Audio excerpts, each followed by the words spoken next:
हरे कृष्णा। कृष्ण कृपा मूर्ति ऐसी भक्ति वेदांत स्वामी प्रभुपाद की जय। सभी के चरण में कोटि कोटि नमन। बहु नाम जन्मन्ते ज्ञानवान परवन्ते वासुदेवा सर्वमति स्व महात्मा सुदुर्लभ।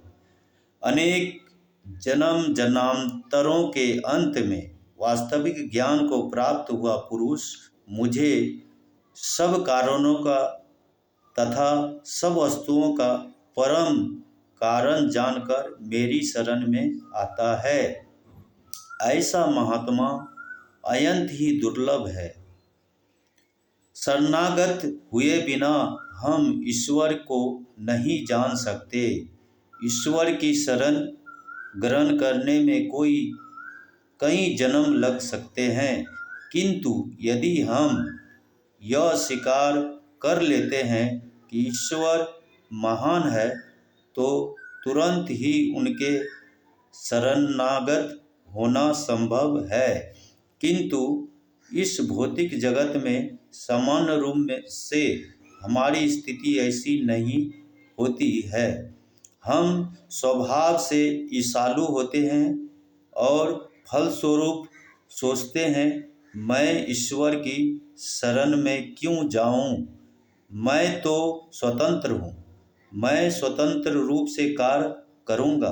अतः इस भ्रांत धारणा के निवारण के लिए हमें अनेक जन्मों तक कर्म करना पड़ता है। इस प्रसंग में श्री कृष्ण का नाम विशेष रूप से महत्वपूर्ण है। कृषि का अर्थ है जन्म की पुनरावृत्ति तथा नौ का अर्थ है रोकने वाला। केवल ईश्वर हमारी इस पुनरावृत्ति को रोकने में समर्थ है। ईश्वर की अहेतुकी कृपा के बिना कोई भी जन्म मृत्यु के चक्र को रोक नहीं पाते। शिला प्रभुपाद की जय। ऐसी भक्ति वेदांत स्वामी प्रभुपाद की जय। 9वें अध्याय में विशेष विषय है राज विद्या। राज का तात्पर्य है राजा और विद्या का अर्थ है ज्ञान। सामान्य जीवन में कोई व्यक्ति किसी एक विषय में राजा है तो दूसरा किसी अन्य विषय में, किंतु यह ज्ञान अन्य सबों में सर्वोपरि है और अन्य समस्त ज्ञान इसके अधीन है या इससे संबंधित है। राजगुह्यम शब्द सूचित करता है कि यह सर्वोत्कृष्ट ज्ञान अत्यंत ही गोपनीय है और पवित्रतम शब्द का अर्थ है यह अत्यंत ही शुद्ध है। यह ज्ञान उत्तम भी है। उदम का अर्थ है परे तथा तम का अर्थ है अंधकार तथा जो ज्ञान इस संसार से तथा इस संसार के ज्ञान से परे हैं वह उत्तम कहलाता है। यह प्रकाश का ज्ञान है और अंधकार इससे विलग कर दिया गया है। यदि कोई ज्ञान के इस मार्ग का अनुसरण करता है तो उसे स्वयं ही समझ में आ जाएगा कि वह सिद्धि पूर्णता के मार्ग पर कितना अक्सर हो चुका है।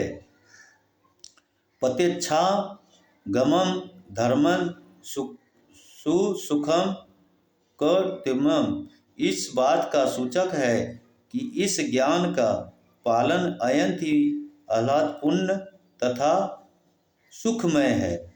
अब यह बताता है कि यह ज्ञान अस्थायी है। भले ही हम इस भौतिक जगत में शिक्षा या धन के लिए कार्यशील रहे, किंतु यह वस्तुएं अव्यय नहीं है, क्योंकि इस शरीर के नष्ट होते ही अन्य सब कुछ भी नष्ट हो जाता है। मृत्यु के साथ ही हमारी शिक्षा, उच्च उपाधियां, बैंक में जमा हुआ धन, परिवार सब कुछ नष्ट हो जाता है। हम इस भौतिक जगत में जो कुछ भी कर रहे हैं वह शाश्वत नहीं है, किंतु यह ज्ञान ऐसा नहीं है।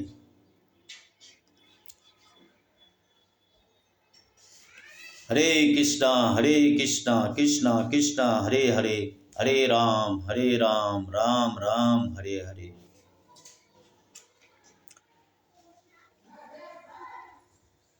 इस नेहा विक्रमणा एस्तो प्रयत्न वायो न विदते संकल्प परम अस्य धर्मस्य त्यायते महतो भयात। इस प्रयास में जो कुछ भी साधन किया जाता है उसका ना तो कभी नाश होता है और ना ही हास। इस पद में की गई अल्प प्रगति भी व्यक्ति की आध्यात्मिक भयानक संकट से रक्षा कर सकती है।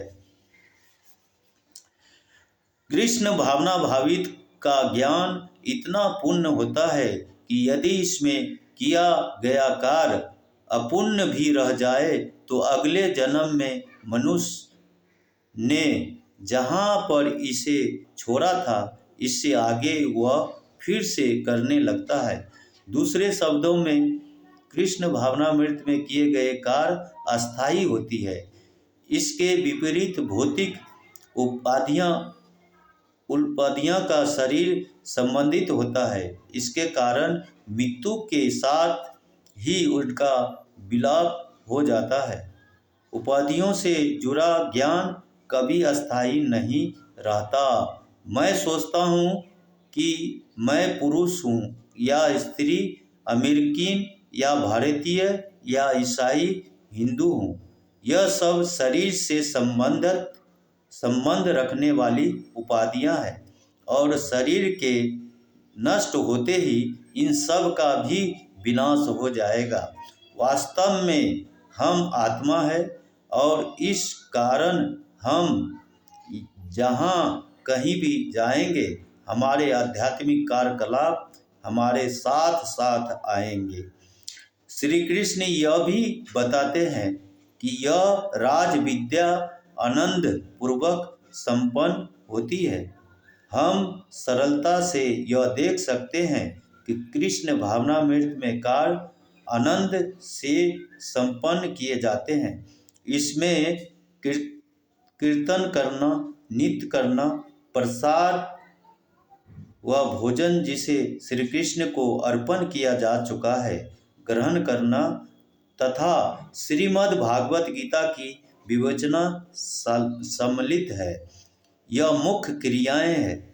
इनके लिए कोई ऐसा कठोर प्रतिबंध या विधि विधान नहीं है कि हम